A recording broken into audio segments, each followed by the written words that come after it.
Jadi kalau misalnya itu nggak miskin tapi kok dapat. Masyarakat tahu kan kalau misalnya kita mau bangun rumah ada namanya izin mendirikan bangunan. Itu termasuk bangunannya juga. Tapi memang alhamdulillah ya Pak Bupati kita ini Pak Sapri ini memang dia punya pemetaan yang baik. Masih di kawasan komplek perkantoran Pemda Kabupaten Mesuji di Wiralaga Mulya, dan sudah ditemani dengan segelas kopi dan sudah masuk ke dalam satu kantor di Kabupaten Mesuji yang ngurusin ada bedah rumah, ada baper lahu, ada program-program tentang permukiman. Namanya Kantor Perumahan dan Kawasan Permukiman Kabupaten Mesuji. Dan pada kesempatan kali ini Mamang itu pengen bahas tentang salah satu bidang yang ada di kantor ini. Bidangnya ini lebih ke masyarakat lah ya. Ada bedah rumah, ada baper lahu, ada lagi ngurusin air-air di perumahan, sanitasi dan lain-lain. Kita ketemu langsung dengan kabitnya aja ya. Halo bro. Halo. Sehat bro. Halo. Teman-teman, ini salah satu teman saya nongkrong. Jadi kita nggak usah pakai formal-formal amat. Kita logi-logi aja, biasa kita ngobrol-ngobrol. Gimana, sehat bro? Alhamdulillah sehat. Sehat. Saya agak kaku nih ketemu pejabat langsung logi-logi ya. Memang minta aja gitu kan. Nah, minta aja begitu ya biasa ya. Biar nggak tegang. Iya. Bro, ini bidang lo ini yang pegang itu bidang apa sih? Bidangnya namanya bidang perumahan dan bangunan gedung. Perumahan, Bangunan, gedung kan ya. Kalau bangunan yang nggak gedung mungkin nggak ada di sini. Mungkin nggak ada. Bangunan gedung aja lah gitu kan. Jadi nggak ngurusin gedung 3 tingkat, 5 tingkat ya? Nggak peduli berapa tingkat, pokoknya bangunan gedung itu masih di sini. Masih di Sementara sini. Sementara ini besok nggak tahu. Nah, yang gua tanya itu mungkin kan orang tahunya kan perumahan dan kawasan permukiman. Ya. Untuk bidang lo sendiri ini yang lebih nyentuh ke masyarakat itu apa programnya? Nah, kalau gitu pertanyaannya sebenarnya gini. Kalau bidang perumahan itu tugasnya yang pertama mengenai perumahan, yang kedua mengenai bangunan gedung, yang ketiga mengenai sanitasi, yang keempat mengenai air minum, yang kelima mengenai persampahan. Jadi sebenarnya cuma berkutat di perumahan dan lingkungannya, ya, kesehatannya, kelayakan bangunannya, gitu kan, sarana prasarana umum di kompleks perumahannya, seperti itu. Nah, kalau bicara tentang perumahan, masyarakat tahu kan kalau misalnya kita mau bangun rumah ada namanya izin mendirikan bangunan. Nah, apa harus lewat sini rekomendasinya untuk masuk buat perizinan itu atau tidak? kalau izinnya sendiri tidak, tetap di satu pintu. Hanya saja memang salah satu persyaratan untuk IMB itu salah satunya adalah perencanaan desain bangunan untuk menghitung luasannya. Itu memang salah satunya rekomendasinya dari sini. Salah satu ya, salah satu syarat. Tapi tetap sinkronisasi ke dinas satu pintu ya, Dinas satu pintu. rekomendasinya Ya, dari situ. betul. Jadi teman-teman tuh informasi baru. Mungkin sudah lama lah ini beritanya, cuman kalau teman-teman mau mendirikan rumah, kita juga harus mendirikan membuat izin. Bahasanya membuat izin melalui satu pintu. Nanti satu pintu mengkondisikan rekomendasi perizinan. Misalnya rekomendasi gambar rumah kan mungkin ya, gambar rumah sistemnya, kemudian luasnya ke PU ya, untuk pengukuran tanah dan lain-lain, ke desain bangunan itu melalui PU, dan nanti terkoordinasi lewat perizinan dinas satu pintu. Podcastnya sudah kemarin ya, nanti kita breakdown lagi, jelasin lagi tentang cara membuat perizinan IMB di video selanjutnya. Nah, kalau di bidang lo nih, yang gue tahu sih di dinas ini ngeluarin baper lahu ya, ada bedah rumah, kemudian ada Pamsismas ya? Pamsimas. Ya. Nah, itu bidang lo bukan? Bidang gua. Bidang lo. Nah. Apa sih itu program-program itu? Nah. Nah, kalau misalnya jelasin program itu bantuan setahu saya itu ya. Betul. Cara ngedapetinnya gimana? Nah, yang pertama perumahan dulu. Nah, Memang bisnya perumahan, nama bidangnya juga perumahan. Jadi kalau untuk mendapatkan bantuan perumahan, tentunya kita harus juga berstrategi ini untuk kawan-kawan di masyarakat atau di perangkat desa atau di pemuka masyarakat, supaya pada saat kita mengajukan bantuan itu kita bisa tahu bantuan apa sih yang sebenarnya tepat untuk kondisi kita atau kondisi masyarakat kita. Untuk bantuan perumahan di Dinas Perumahan dan Kawasan Permukiman itu secara aturan itu tidak diarahkan untuk objek dalam masyarakat miskin, tapi masyarakat berpenghasilan rendah. Jadi kalau misalnya, oh itu nggak miskin, tapi kok dapat, bisa, karena kita bukan targetnya masyarakat miskin. Kalau masyarakat miskin kan ada di dinas sosial, namanya rutilahu. Perumahan juga. Perumahan juga. Perumahan juga, itu beda. Oleh karenanya kita lihat kondisi kita, kemudian kita ajukan sesuai dengan kebutuhan kita. Misalnya rumahnya sama sekali belum ada, berarti kita ngajukannya namanya bantuan PB, pembangunan baru. Kalau kita misalnya sudah punya material, tabungan, itu kita tapi belum cukup untuk buat rumah, itu ngajukan bantuan PK, peningkatan kualitas. Nah, seperti itu. Jadi sasarannya kalau untuk dinas perkim ini, ya kalau saya tangkap sih tadi itu bukan orang-orang Kategori miskin. kategori miskin. Ya. Agak berat ngomong miskinnya tadi. Ya. Tapi lebih ke masyarakat yang berpenghasilan rendah. Nah, itu beberapa, kalau yang paling tenar kan namanya bedah rumah, Betul. baper lahu, Ya. terus apa lagi? Cuma Ada dua itu ya? BSPS. BSPS. Nah, masing-masing itu semuanya untuk masyarakat menengah ke bawah. Ya, betul. Dan syaratnya beda-beda mungkin. Syaratnya beda-beda. Jadi, Coba kita kupas satu-satu deh. Kalau misalnya baper lahu apa aja? untuk perumahan ini ada 3 secara garis besar. 3 ini ada berbeda sumber dananya. Yang pertama yang asli dari APBD Mesuji, itu namanya Baperlahu, Bantuan Pembangunan Rumah Layak Huni. Itu programnya Kabupaten Mesuji. Program ini lahir sebagai tindak lanjut dari program nasional pada saat itu di 2012-2013, namanya BSPS. Jadi di pusat ada BSPS, panjangannya Bantuan Stimulan Perumahan Swadaya. Daerah, karena Mesuji ini tanggap terhadap program pusat, kita juga bikin program serupa yang merupakan perpanjangan atau tindak lanjut di daerah, namanya Baperlahu. Nah, di antara keduanya, program pusat dan program daerah, itu ada program pusat yang dikirim ke APBD kabupaten. Itu namanya DAP perumahan. Jadi ada 3 nih, yang di pusat, yang di tengah-tengah, sama yang di sini. Yang di pusat namanya BSPS, yang di tengah DAP perumahan, yang di sini namanya Baperlahu. Nah, untuk pengusulannya, ketiganya secara regulasi itu adalah 1 tahun sebelum tahun anggaran.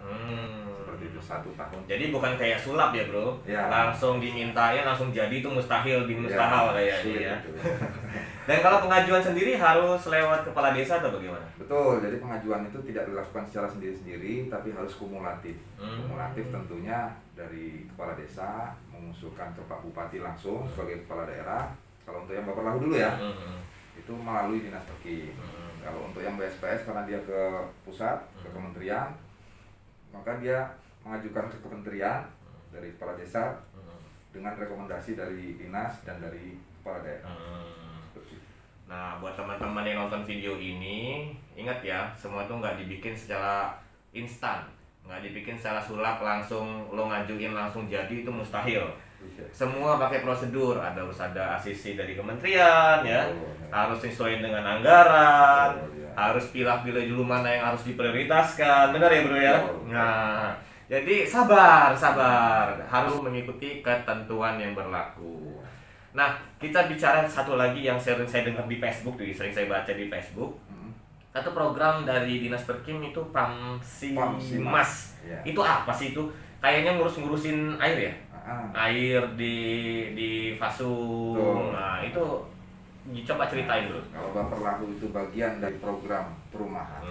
Baperlahu kan bagian dari program perumahan. BSPS juga begitu. Ada program selain program perumahan itu namanya program air minum. Air minum ini karena memang belum sampai ke taraf air minum, jadi kalau untuk Mesuji ini namanya program air bersih. Program air bersih juga sama, ada yang dari pusat, ada yang dari kabupaten, ada yang di tengah-tengah, DAK, dana alokasi khusus kan. Yang dari pusat namanya Pamsimas, yang dari kabupaten namanya operasional spam, yang di tengah-tengah namanya DAP air minum. Gitu. Kalau Pamsimas itu sama seperti BSPS-nya kalau di perumahan. Gitu. Dia dari pusat. Itu sifatnya bantuan ke masyarakat ya? Bantuan ke masyarakat untuk masyarakat sendiri? Betul. Kalau seingat gua nih ya, ini soal koreksi kalau salah. Namanya hubungan dengan air minum biasanya nih dijadikan badan usaha milik daerah. Betul. Atau dijadikan BUMDes. Kita sudah sampai ke tahap itu belum? Kita progresnya saat ini akan menuju ke BUMDes, tapi pengelolaan oleh masyarakat sudah dilakukan. Jadi kalau misalnya pembangunan fasilitas air minumnya dilakukan oleh kelompok masyarakat yang namanya kelompok keswadayaan masyarakat KKM. Begitu sudah jadi, dia akan diserahkan kepada kelompok pengelolanya, namanya KPSPAM, kelompok pengelola sistem penyediaan air minum. Nah itu masyarakat sendiri. Nah ini yang harapan kami nanti bisa berkembang dengan iuran, karena penggunaan air kan menggunakan iuran tuh kan. Iya, Iuran pasti ada operasionalnya. Pasti ada operasionalnya. Listrik minimal kan gitu kan. Betul. Nah itu harapan kami bisa berkembang. Nah kita lihat nih mana-mana yang berkembang akan kita dukung dari dana APBD yang punya kabupaten, operasional SPAM namanya. Apabila dia sudah berkembang, maka bisa atau kita arahkan untuk menjadi BUMDes tersendiri. Bekerja sama tentunya dengan koordinasinya PMD, Pemberdayaan Masyarakat Desa. Jadi istilahnya tetap dibutuhkan swadaya masyarakat untuk menggerakkan apa yang sudah istilahnya dibangun oleh Perkim, dinas dari Perkim masyarakat oleh masyarakat untuk masyarakat. Kita memfasilitasi, kalau ada kekurangan anggaran kita siapkan kekurangannya, tapi memang harus proaktif masyarakat. Karena masyarakat itu sekarang tidak boleh, tidak bisa dan tidak efektif kalau kita jadikan objek. Mereka subjek pembangunan, mereka juga yang melakukan pembangunan, untuk mereka juga pembangunan itu. Betul. Nah, bro, gua tanya lagi nih. Kadang-kadang kita kalau ke fasilitas umum nih, pastilah hampir semua dimanapun tempat, kayaknya kalau untuk fasilitas umum itu agak kesulitan untuk memang air bersih ya. Betul. Mau sholat susah, nggak ada air. Iya. Mau ke toilet juga susah, nggak ada toiletnya. Nah, banyak masyarakat juga paling nanya nih, kita kalau mau ngajuin fasum nih tentang air nih, pengadaan Pamsismas tadi, Pamsimas atau Pamsismas tadi atau air minum, misalnya. itu kemana itu caranya bro, pengajuinnya? Nah itu juga berstrategi. Kalau dia memang fasilitasnya masih nol, itu kemungkinan besar memang harus mengajukan ke kementerian melalui rekomendasi dari dinas dan bupati. Tapi kalau kita ini memang 105 desa sudah ada pilot projectnya, barang pembangunan awalnya itu sudah ada untuk sistem penyediaan air bersihnya. Tinggal pengembangan yang pertama, yang kedua tinggal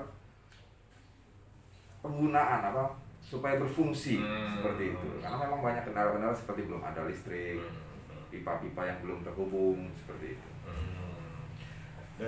Dan itu langsung kerjasama dengan desa ya intinya ya, koordinasi satu arah dengan desa ya. Nah, itu titik-titik mana yang mau diberikan pelakunya desa itu. Oh benar. Pelakunya desa yang memang proaktif minta bantuan kita, atau kita yang memantau dirasa butuh bantuan kita masuk seperti itu. Nah, last question ya. Untuk fasum-fasum tersendiri nih, fasum sendiri yang kira-kira nih yang layak untuk diberikan bantuan Pamsimas, bedah pembangunan yang tentang bangunan yang untuk fasum ya. Kita garap juga nggak bantuan untuk fasum di bangunan? Itu termasuk bangunannya juga. Tapi memang alhamdulillah ya Pak Bupati kita ini, Pak Sapri ini memang dia punya pemetaan yang baik, sehingga dia bisa memberikan arahan juga kepada kami daerah-daerah mana, titik-titik mana yang memang harus digenjot gitu kan, titik-titik mana, titik-titik rawannya.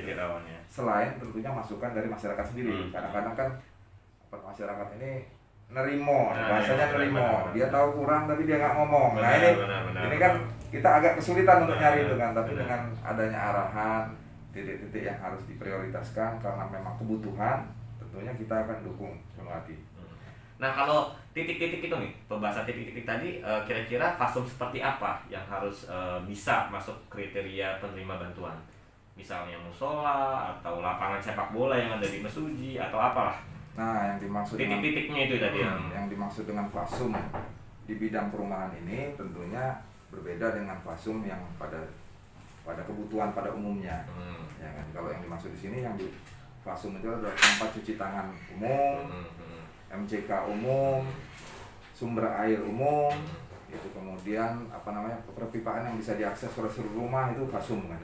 Fasum termasuk di dalamnya apa namanya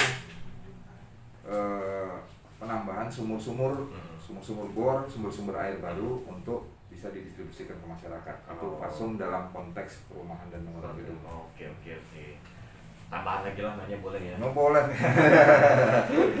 Iya. Tahun ini arahnya ke arah mana bantuannya? Tahun ini ya? Kalau tahun ini itu sebenarnya memang Kakak terkendala anggaran COVID? kalau itu pasti ya. Semua kena ya? Pasti ada pengaruhnya. Tapi yang gua perhatikan karena kebetulan di sini nih gua keluar masuk ya. Jadi dulu seperti Bapeda masuk sini, keluar masuk lagi sini lagi. Jadi dari tahun-tahun gue lihat juga memang ada konsistensi mengenai arah pembangunan. Itu yang pertama.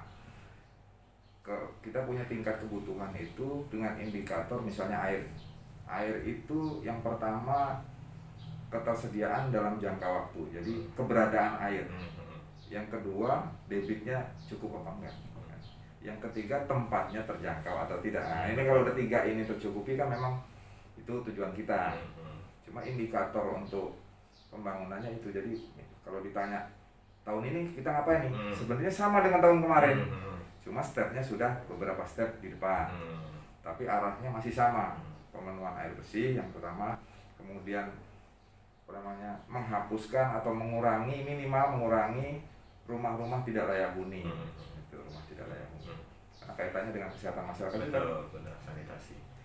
Oke, thank you bro pertanyaannya. Kalau kira-kira ada yang belum jelas tentang baper laut, kemudian bedah rumah, PAMSIMAS atau bantuan-bantuan perumahan yang dari Dinas Perkim, langsung di komen boleh ya. Boleh. Nanti Bro Andre ini akan mantau video ini dan dia mungkin bisa jawab pertanyaan langsung di komentar. Oke, siap bro? Siap. Nah teman-teman, Dinas Perkim ini membangun Kabupaten Mesuji melalui pembangunan kawasan permukiman, sanitasi dan lain-lain itu saling terintegrasi. Semuanya dilakukan untuk masyarakat Mesuji juga. Kaitannya untuk kesejahteraan rakyat tetap ya, bro. Jadi kalian harus tetap menjaga apa yang sudah diberikan oleh Dinas Perkim berupa bantuan dan kalian harus tetap menjaganya agar terjaga secara kontinuitas ya penggunaannya, produktivitasnya. Adik Mesuji, bye-bye.